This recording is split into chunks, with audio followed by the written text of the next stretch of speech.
ಗೀತಾ ಮಹಾತ್ಮೆ ಭಗವದ್ಗೀತೆಯ 3ನೇ ಅಧ್ಯಾಯದ 26ನೆಯ ಶ್ಲೋಕದಲ್ಲಿ ಭಗವಂತ ಈ ರೀತಿಯಾಗಿ ಹೇಳುತ್ತಾನೆ.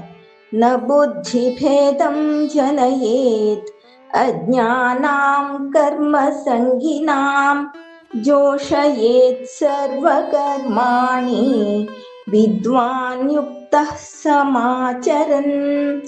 ಕರ್ಮದಲ್ಲಿ ಆಸಕ್ತರಾದ ಅಜ್ಞಾನಿಗಳಲ್ಲಿ ಎಂದಿಗೂ ಬುದ್ಧಿಭೇದವನ್ನು ಉಂಟು ಮಾಡಬಾರದು. ಜ್ಞಾನಿಯಾದವನು ತನಗೆ ಒದಗಿ ಬಂದ ಕರ್ಮಗಳನ್ನು ಮಾಡಿ ಅಜ್ಞಾನಿಗಳ ಕೈಯಿಂದಲೂ ಸಮಾಜಕ್ಕೆ ಹೊಂದುವ ಲೋಕ ಸಂಗ್ರಹದ ಕಾರ್ಯವನ್ನು ಮಾಡಿಸಬೇಕು ಎಂಬುದು ಈ ಶ್ಲೋಕದ ಅರ್ಥ. ಸಮಾಜದಲ್ಲಿ ಅನೇಕ ರೀತಿಯ ಜನರಿರುತ್ತಾರೆ. ಎಲ್ಲರಿಗೂ ಒಂದೇ ರೀತಿಯ ತಿಳುವಳಿಕೆ ಇರುವುದಿಲ್ಲ. ಹಾಗಿರುವಾಗ ಅವರು ತಮ್ಮ ತಮ್ಮ ತಿಳುವಳಿಕೆ ಮತ್ತು ನಂಬಿಕೆಯ ರೀತಿಯಲ್ಲಿ ನಡೆದುಕೊಳ್ಳುತ್ತಾರೆ.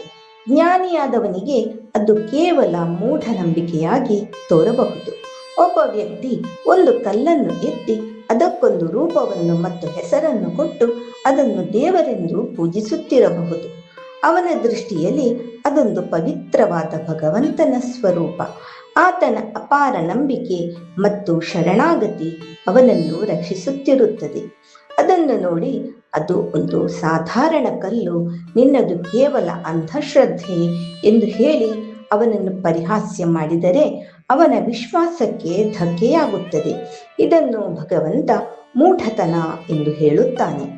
ತಮ್ಮದೇ ಆದ ಕರ್ತವ್ಯ, ರೀತಿ, ನಿಯಮಗಳನ್ನು ಪಾಲಿಸುವ ಯಾರನ್ನೇ ಆಗಲಿ ಜ್ಞಾನಿಯಾದವನು ತಮ್ಮ ಮಾತುಗಳಿಂದ ಬುದ್ಧಿ ಕೆಡಿಸಬಾರದು.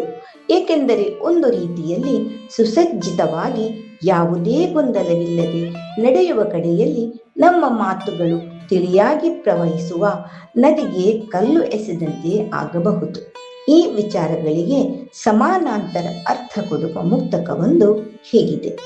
ಲೋಕ ಹೊಂದಿದೆ ಭಿನ್ನ ರುಚಿಯ ಜೀವಿಗಳನ್ನು, ಏಕವಾಗದು ಅರಿವು ನಂಬಿಕೆಯ ಹದನ.